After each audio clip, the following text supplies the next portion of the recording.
সামনেটা ছেড়ে দেন।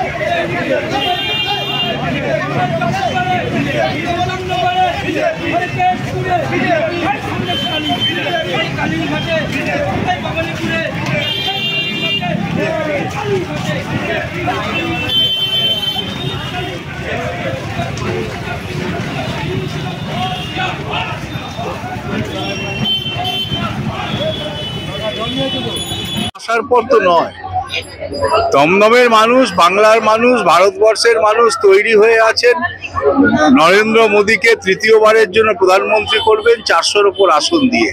এটা স্থির হয়ে রয়েছে, মানুষ ঠিক করে রেখেছে। নির্বাচনে প্রার্থী হতে হয়, একটা লোক তার 543টা কেন্দ্রে প্রার্থী সরাসরি হতে পারবেন না, তাই আমাদের মতন কিছু প্রতিনিধিকে এগিয়ে দেন, কিন্তু আসল প্রার্থীর নাম নরেন্দ্র মোদী, আর তাকেই ভোট দেবে বলে ভারতবর্ষের মানুষ তৈরি হয়ে আছে। সুতরাং সারা তো অনেক দিন ধরে আছে, আমরা আসার পর নয়, সারাটা ভারতবর্ষের মানুষ ঠিক করেই রেখেছে মোদীজিকেই আনবে 400-র বেশি আসন। সন্দেশখালীর পরে আবার রাজ্যে কেন্দ্রীয় তদন্তকারী দল আসছে, তাদের উপরে কিন্তু হামলা হচ্ছে। এই রাজ্যে তো এটাই স্বাভাবিক, এই রাজ্যে এটাই স্বাভাবিক। চোরেদের মুক্ত রাজ্য এটা, দুর্নীতিগ্রস্তদের মুক্ত রাজ্য এটা, ধর্ষণকারীদের সমর্থনকারী রাজ্য এটা। কারণ মুখ্যমন্ত্রী সমর্থন করেন শাহজাহানদের, মুখ্যমন্ত্রীর আদরের ভাই হচ্ছেন শাহজাহানরা, যারা ধর্ষণ করেছে। আর যারা ধর্ষিতা হয়েছে আমার সেই মায়েরা নাটক করে, এটাই রাজ্যের ইয়ে।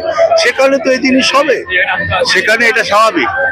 চকলেট বোম বলছে, চকলেট বোম, দুটো চকলেট বোম ফেটেছে, কাউকে না জানিয়ে কেন্দ্রীয় তদন্তকারী দল ভোটের আগেই তাদেরকে যারা আছে তৃণমূলের সবাইকে ঢুকছে। পশ্চিমবাংলা থেকে যতজন উগ্রপন্থী ধরা পড়েছে, খাগড়াগড় থেকে শুরু করে সব জায়গায়, বাংলা মুক্ত রাজ্য হয়ে গেছে সন্ত্রাসবাদীদের কাছে, সেটা বারে বারে প্রমাণিত হয়েছে। আর সেই ভোটের জন্য, একটা বিশেষ সম্প্রদায়ের মানুষের ভোটের জন্য সেই সন্ত্রাসবাদীদের সমর্থন করে ভারতবর্ষের সব থেকে বড় গদ্দারটা হয়ে দাঁড়িয়েছেন বাংলার মুখ্যমন্ত্রী। তো সেখানে দাঁড়িয়ে তার আমলে এনআইএ মার খাবে, উনি নাচবেন, এটাই স্বাভাবিক, এটাই হয়েছে। কিন্তু এটা বাংলার জনগণ বেশি দিন সহ্য করবেন না। ওনার যাবার সময় হয়েছে, উনি গান গাইতে শুরু করে দিয়েছেন, আমার যাবার সময় হলো দাও বিদায়, উনি গাইছেন। বাংলার মানুষ ওনাকে বিদায়ই জানাবেন, তার আগে ওনার নাটক একটু দেখছে লোকে, খারাপ।